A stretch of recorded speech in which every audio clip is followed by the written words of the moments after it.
Hi, it's another fantastic day in Coto de Caza. I'm on the 4th hole of our South Golf Course.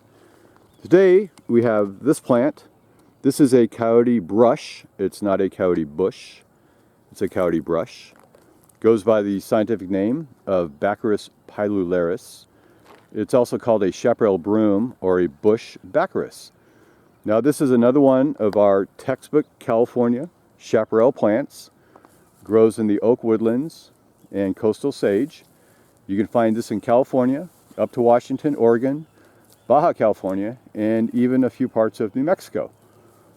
This is an evergreen plant. It grows about 10 feet high, about 10 feet wide, and here we have a cluster of them right here. It's very rooty or woody on the bottom, and these are great for hillside erosion. Now this is also what's known as a secondary pioneer plant. So if there's a fire that obliterates this whole area, the primary pioneer plants come in first, secondary plants come in second or later, and this plant is not very good at germinating in the shade. So you won't find these out very much, inside. You'll find them all along the walkways in the perimeter or the boundary of our riparian areas, also in open areas inside Coto de Caza along the golf course. And here we have some here and even over here. So let's take a look at the flowers.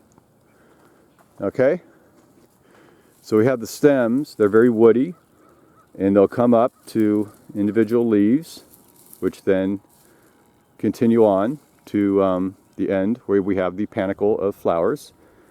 And this is a member of the Asteraceae family. So it's related to daisies, sunflowers, even our artichoke thistle. And at the end here, these are not individual flowers. In fact, each little white thing that looks like a flower is really a collection of many, many flowers within it. And this is a dioecious plant, which means it's got different male and female plants. This is a female. And inside these tubular flowers, of course, you're going to find the pistil and all the female parts. All right, so on the 12th fairway of the South Golf Course, behind our lake here, there's a trail. Not a lot of people go up this trail, but I am. And I'll show you some more of our Coyote Brush. This whole trail is just laden with these guys. All right, so we got females here. These are completely wild. This is one bush. It's huge. And I mentioned this is a dioecious plant, so the male and the female parts are different plants. And here's the male. Okay,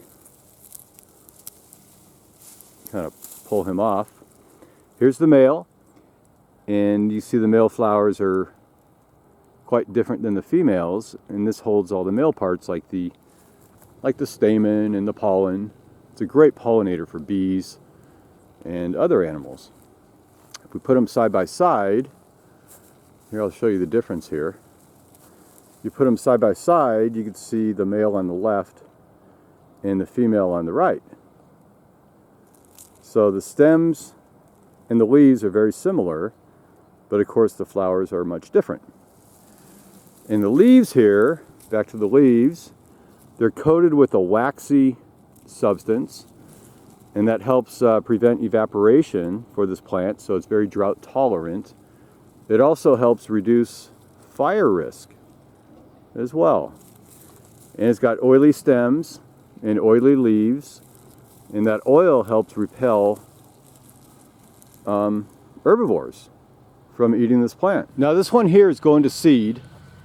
This is the female, and the flowers will die back and create these puffs here of seeds, and they'll simply blow away in the wind and spread this plant. This one's got full of seeds. See how they just kind of flutter away and blow away? up here as well. So these are great germinators out in our coastal sage in oak woodland. Now these here, these are wild, so they grow quite large. But I'll show you some you can grow at home. They're a lot more simple. All right, so if you don't want to plant a big 10-foot shrub in your backyard, you can get this guy. This is a dwarf coyote brush. And you see he's only, I don't know, a foot, 2 feet high. He's very well manicured. He's very full. You still get the same pretty white flowers. And you get all the tufts of seeds here, which blow around. And now we're in Orange County, so this variety is probably called a Santa Ana coyote brush. And you see how beautiful this blanket looks all the way around. If I lift up my camera, you can see it extends up the whole fairway here. And these plants are by our homes, so that's why they wanted to have these very nice lower dwarf plants. All right? Now on our 15th fairway, where Gary always likes to hook his ball down in this little safe harbor cutout, we have even more coyote brush. Here, over here we got a little guy. So here we have a lot more coyote brush at the end of the 4th hole, just all growing along the trail here. And check this, along the cart path of the 9th fairway, just lines this whole area. Down the hill a little bit, all the way to the end. Now on the par 3, 10th fairway of our south course, all of this is coyote brush. All these plants. Now they continue along the cart path. You see here, of course, we have our females and our males. And these are side by side, so they're pollinating very effectively. So this plant thrives here because we've had no fires and they don't have to compete with the primary pioneers who come in and settle. Also, is way out in the open, so there's no shade. And given those two conditions, with a little bit of water, this plant will take over a whole biome or plot of land. So all this here is our coyote brush. Now if we take the shortcut between the two holes, so you get an idea of how dense this coyote brush is. So along the trail to the 18th hole on the North Golf Course, we've got some more coyote brush. This is a female, it's 10 feet high, 10 feet wide, very resilient. And here's a male here, and a couple more females. And this one here is, of course, seeding. All right, so that was very cool. Our coyote brush, Baccharis pilularis. And I hope you enjoyed the video. Thanks for watching.